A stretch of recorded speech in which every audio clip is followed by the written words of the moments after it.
Week 2 in the CFL was a quarterback shootout with the quarterbacks collectively throwing for a total of nearly 2,500 passing yards across only 3 games, which for comparison, Week 1 barely broke 1,500 yards. Fun fact. In Week 3, we will finally see a full 4-game slate with 3 of those games falling on Saturday for a nice little triple header. We start off Week 3 with a Friday night catfight in Hamilton. I want to start by saying that the biggest contributor in Hamilton's success last week was no doubt due to me giving Winnipeg their flowers for once. You're welcome, Hamilton fans. Hamilton looked much better last week, and they still barely used Kenny Lawler's $1 million hands. We will touch on why shortly, but if there was a week for him to come alive, this may be the one. We've seen a little bit of Jekyll and Hyde with Hamilton week 1 to week 2, and I think how they show up this week will give us a better idea of what we can expect going forward. The biggest storyline for this game is the implosion of the BC Lions receivers. Last week, they came into Saskatchewan down 1 with Seven McGee added to the 6th game, and they left Saskatchewan adding 2 more to that list with Berryhill and Katoy both going down. And to make matters worse for the Lions, Keon Hatcher is currently a game-time decision. We don't love that for the Lions or the league.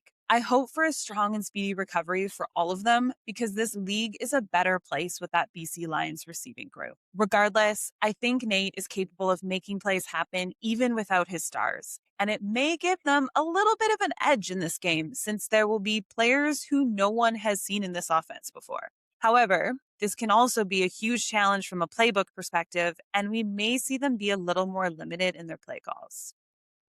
And another risk that I worry about is Nate feeling like he needs to overextend himself just to make shit happen. From a defensive perspective for the BC Lions, I'm concerned. I love the experience that they have up front and in the linebackers, but 2 rookie corners is incredibly limiting.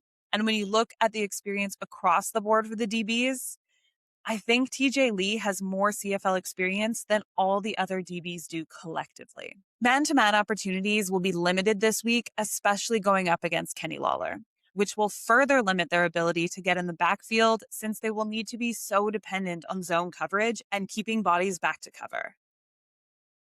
I think the Lions have a lot of limiting factors on the table going into this game, especially with traveling across the country to Hamilton, and I think they're going to be the first team this year to drop to 0-2. Hamilton for the win. To kick off Saturday, we have the most drama-packed matchup I think we will have all year with the Argos heading to Ottawa. After a messy breakup with Toronto this offseason, Ryan Dinwiddie will host his former team and starting quarterback Chad Kelly in his new digs. Then, to make matters even spicier, you add in a dash of hot-headed Chad Kelly, who's back on his bullshit, yelling at receivers, getting into it with his head coach, and dodging interview questions, all in game 1. If this is where we are starting from a drama perspective, I can't wait to see where this goes when they're below 500 halfway through the season. This is not competitive greatness. This is not having a real and true understanding of each other. This is childish, toxic, and unprofessional behavior. It is embarrassing that teammates had to allegedly physically separate the 2 of them. It's game 1. The stakes are the lowest they will be all season. A head coach and a starting quarterback going at each other already is a disaster. Meanwhile, Dinwiddie has his own quarterback problems to concern himself with following an underwhelming performance by Jake Mayer in his first game as a Red Black. I've said it once, and I'll say it again. Mayer just doesn't have what it takes to be a starting quarterback in this league. You can't win games by throwing checkdowns and 5-yard routes. If I could, I would choose this game to end in a tie, but we don't do that in the CFL anymore. So I'm forced to choose. Based on raw quarterback talent alone, I have to go with Toronto. The Alouettes and Elks game is sure to be the game of the week. Montreal is further supporting my statement of preseason being a useless measure on the quality of a team. They came out flat, but now they're flying high. Although I do have some concerns based on how close their game was with Toronto last week. Either Toronto is better than I think they are, or the Alouettes aren't as good as they seem to be. This is a great opportunity for the Elks to make a statement and get in people's heads.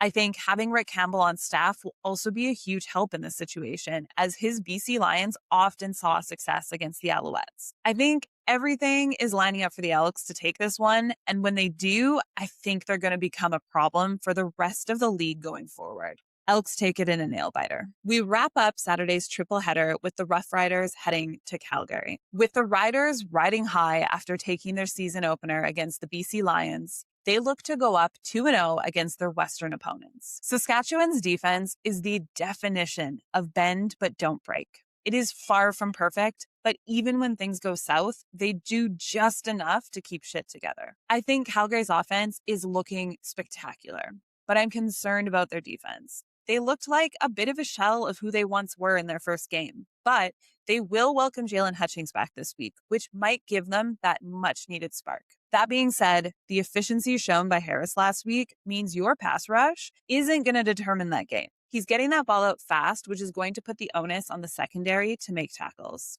As always, I am excited to watch VA as he continues to bloom into a premier quarterback in this league. And he's going up against an old teammate who really supported the journey of the VA who started in this league to the VA we know now. I think the bounce back will be strong with the Stamps, and the hometown crowd there to support them is a recipe for success. Stamps with the win. Those are my picks for week 3 in the CFL. As always, thank you for listening, and make sure you drop your thoughts and opinions in the comments, no matter how spicy they are. I love a good debate.